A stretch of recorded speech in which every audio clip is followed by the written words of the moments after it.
je vous retrouve dans un nouveau format de vidéo où je vais parler de moi. J'adore regarder sur des vidéos sur YouTube et je trouve que c'est aussi une bonne façon de se rapprocher de sa communauté. Donc je vais le dire tout de suite, ma vie n'est pas palpitante, mais j'ai quand même des sujets que je voulais vous aborder dans cette vidéo. Donc si vous aimez les longues vidéos avec trop de blabla, vous êtes tombé sur la bonne vidéo. Je pense que c'est important de parler de la santé mentale et de mon côté je vais beaucoup mieux qu'avant. Il y a un an c'était pas le cas, reprendre les études en ligne c'était vraiment pas une partie de plaisir. Juste aller à l'école, voir des étudiants qui sont dans la même galère que toi, avoir des travaux d'équipe, voir tes professeurs investis, ça donne envie d'étudier, également de s'investir et tout simplement on a un soutien moral en quelque sorte. C'est pas évident, on va pas se le cacher, voilà, ça reste, il y a des examens, on peut être stressé, mais je trouve que il y a son côté positif d'aller à l'école. Il y avait aussi des côtés positifs d'être en ligne, comme par exemple plus dormir le matin, pour les examens souvent les professeurs nous laissaient plus de temps, blablabla, mais je trouve aussi que aller à l'école ça fait du bien. Justement niveau études j'en suis où? Alors c'est ma quatrième session au cégep. C'est quoi le cégep? Je ferai une vidéo là-dessus, vous inquiétez pas. Avant je pouvais pas la faire parce que tout simplement je n'étais pas encore allée à l'école pour vraiment vous expliquer comment ça se passe. Mais là c'est quand même ma deuxième session en présentiel et ma quatrième session au total. J'ai un petit peu plus de bagages. J'ai fait justement une vidéo il y a presque 2 ans maintenant où je parlais du système scolaire québécois vs français que je vous mettrai juste ici si vous êtes intrigués d'aller regarder un petit peu. Mais avant cette vidéo, pour vous expliquer, c'est ma quatrième session, voilà. Au total, j'ai 6 sessions personnellement parce que j'ai décidé de faire ce programme sur 3 ans. Mais c'est un programme qui normalement dure 2 années. Avec 7 à 8 cours, pour moi, c'était juste pas faisable. Je préférais y aller avec mon rythme et je me suis dit de toute façon, pourquoi est-ce que je suis pressée? Maintenant sur le côté social, alors justement je me suis fait de très belles rencontres au cégep la session dernière. Donc justement Marianne que vous avez vu dans ma vidéo Swap de l'Arama que je vous mets dans le petit i juste ici. Vraiment une rencontre formidable, j'en ai fait plein d'autres et franchement je m'y attendais pas du tout. Quand je suis allée au cégep j'avais pas vraiment d'attente, je me suis juste dit ben, on va voir comment ça se passe. Et agréablement surprise, voilà il y a vraiment des pépites au cégep. Maintenant ma vie sociable à l'extérieur de l'école, donc on va pas se le cacher, quand on étudie on a tellement de choses à faire qu'on peut moins voir ses amis, mais j'essaie quand même de prioriser ma vie sociale, c'est très important de s'amuser, de voir mes amis, voilà, même si c'est juste pour 2 heures, pour moi je trouve que c'est mieux 2 heures que rien.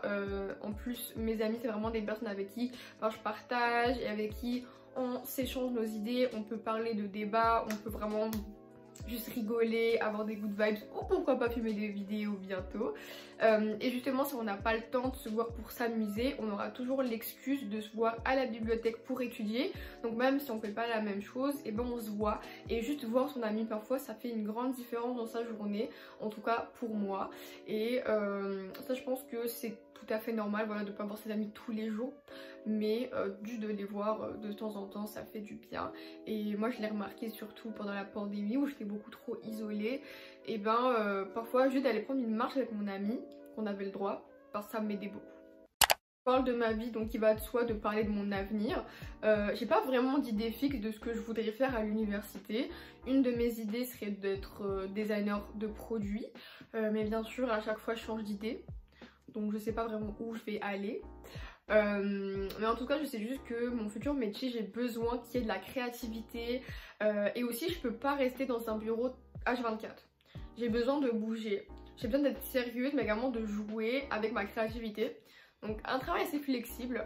Designer de produits je sais pas si c'est possible, j'ai pas encore fait de travaux sur le sujet, j'ai pas eu de cours sur le sujet vu qu'en sciences humaines on n'a pas vraiment grand chose, mais je sais qu'il y a un cours complémentaire sur le graphisme, donc je vais aller voir ça. Mais ouais, il n'y a pas vraiment d'idée fixe, mais j'ai encore 1 an et demi pour réfléchir, donc je suis pas vraiment stressée. Et je pense qu'avec le temps aussi j'ai accepté que ben je suis pas obligée de directement savoir ce que je veux faire. Et la première année d'université je vais prendre la bonne chose. Ça se peut très bien que je me trompe et que je perde des années, mais je préfère perdre 5 ans pour être heureuse pendant 30 ans plutôt que le contraire. Parfois on est trop pressé, on se dit à 30 ans je suis pas mariée, j'ai pas d'enfant, j'ai raté ma vie, mais pas du tout. Je pense que personnellement parfois il faut y aller avec son rythme et de se comparer à la société ne va pas t'aider à t'améliorer en tant qu'individu mais plutôt à te déstabiliser, à te désorienter. Et parfois je pense que chacun arrive dans un stade de sa vie où il est prêt pour certaines choses. Il y en a qui sont prêts à 18 ans pour se marier, il y en a que même à 40 ans seront jamais vrais. Et je pense qu'il n'y a pas en fait d'âge pour quoi que ce soit, il y a juste le mental qu'il faut. Et c'est comme commencer la FIMO. Moi j'ai commencé à 11 ans mais clairement j'aurais pu commencer à 20 ans. Et du temps que toi t'apprécies ce que tu fais et que tu ne te juges pas, je pense que le reste on s'en fout pas mal. En tout cas c'est quelque chose que j'ai commencé à comprendre avec le temps. Et c'est pas évident, on va pas se le cacher. Mais ça fait du bien d'être en paix avec soi-même sur ce sujet, de pas être constamment stressé. Après, on va pas se le cacher, échouer ça fait mal et ça c'est tout un autre sujet. Mais prendre son temps c'est quand même essentiel. Après non plus il faut pas être procrastineux et paresseux, je dis pas ça. Je dis juste que parfois on n'a pas besoin de mettre la pression, de mettre la corde au cou pour s'étouffer afin de mieux performer. C'est pas toujours la solution. Donc oui j'ai parlé 5 minutes sur ça mais j'étais inspirée, voilà. Les réseaux sociaux, quel est mon planning? Alors sur TikTok, je vais toujours vous poster environ un TikTok chaque jour et parfois ce sera un TikTok aux 2 jours. C'est pas mal des vidéos centrées sur la FIMO. Mon Instagram, j'essaye petit à petit de revenir en force, de vous mettre des stories le plus souvent, de vous mettre des reels, des photos. Je commence petit à petit, je regarde beaucoup de vidéos également sur le sujet de comment grandir sur Instagram. Donc si vous voulez que je vous fasse un petit documentaire, dites-le moi. Et maintenant pour parler de YouTube, mon objectif principal serait de vous poster une vidéo chaque dimanche. Mais bien sûr ça peut parfois alterner à une vidéo aux 2 semaines et parfois peut-être 0. J'ai pas envie de me forcer, j'ai envie de vous poster des vidéos parce que j'ai envie. Et pour moi c'est plus un plaisir qu'autre chose. Je voulais vous parler de YouTube sur le côté monétisation. Je pense que j'ai jamais parlé de ce sujet avant et justement je voulais vous donner ma pensée. Bien sûr chacun pense comme il veut sur le sujet.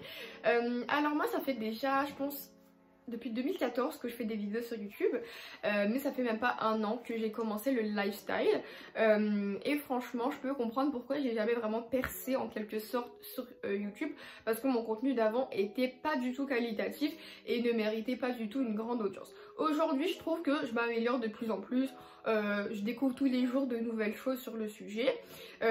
Pour autant je pense pas que je mérite une grande audience. Les 536 abonnés que j'ai me suffisent amplement, d'ailleurs merci de me soutenir, ça me fait grave plaisir. Mais par la suite, si je suis monétisée, bien sûr je serai contente. On va pas se le cacher, gagner de l'argent avec les réseaux sociaux, c'est un gagne-pain aujourd'hui. Je pense pas non plus que ce sera mon métier, mais ce que je veux dire c'est que ce sera un plus pour moi. Ça va m'aider pour faire du contenu encore plus qualitatif, pourquoi pas m'acheter une caméra, m'acheter un logiciel de montage, ce genre de choses. Mais au moment actuel, je ne sens pas le besoin. Je suis très bien comme ça, voilà. Je ne sens pas le besoin d'avoir comme objectif pour 2022 de gagner ma vie sur YouTube, ou en tout cas d'être monétisée. Donc si vous ne savez pas, il faut avoir 1000 abonnés pour 4000 heures de visionnage en un an. Donc le 1er janvier 2022, tout a recommencé à 0. Mais encore une fois, ça me dérange pas et c'est pas vraiment quelque chose qui m'intéresse. Mais je vais pas vous mentir, si j'ai de l'argent sur YouTube, je serai contente et je vous le dirai. Voilà. Dites-moi si vous avez ce genre d'objectif avec les réseaux sociaux. Je pense pas que c'est tabou. Et les réseaux sociaux, pour créer du contenu, j'y vais un petit peu au jour le jour.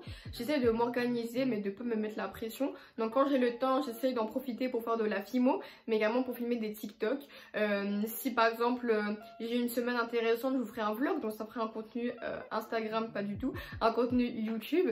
Si je fais quelque chose le matin, je peux faire une petite story Instagram. Si je crée des bijoux, en plus d'avoir fait un TikTok, je peux prendre des photos plus tard pour mon Instagram.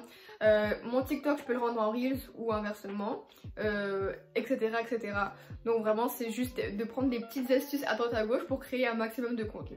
J'espère que ma vidéo vous aura plu. Dites-moi ce que vous en pensez, est-ce que vous aimez bien ce genre de vidéo face cam où je parle de ma vie. Je vous retrouve très prochainement pour de nouvelles croustilles. Bisous.